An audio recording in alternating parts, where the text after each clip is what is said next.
Good morning. It is 7 a.m. It doesn't feel like 7 a.m., but that's because of time zones. But I am also up early, so we can go see something pretty cool.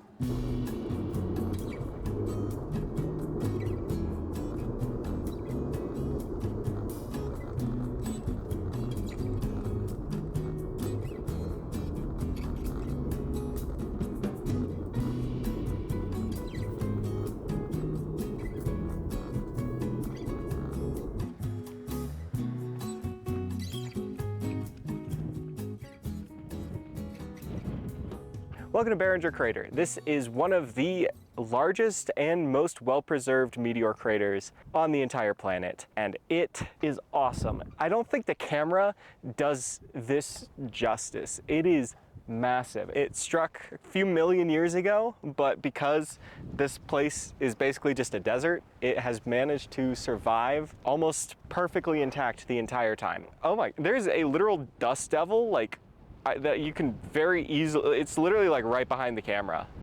There we go, a little dust devil out in the desert. That is pretty cool.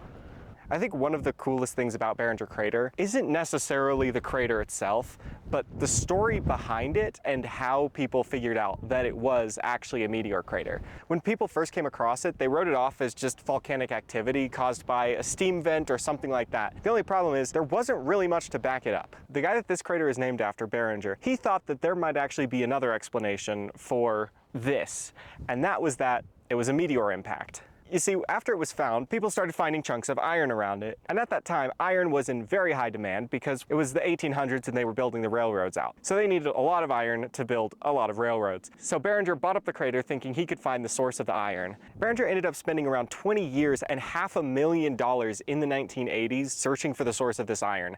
But he never found anything. Because it turns out when a meteor impacts, it hits so fast that it basically just disintegrates. So there wasn't really any iron to be found. And even then, the meteor wasn't actually that big. So had he found it intact, he probably wouldn't have made as much as he spent looking for it. But you see, in the end, his family ended up making more money off this crater than Barringer could have ever imagined. But it didn't make that money by selling minerals.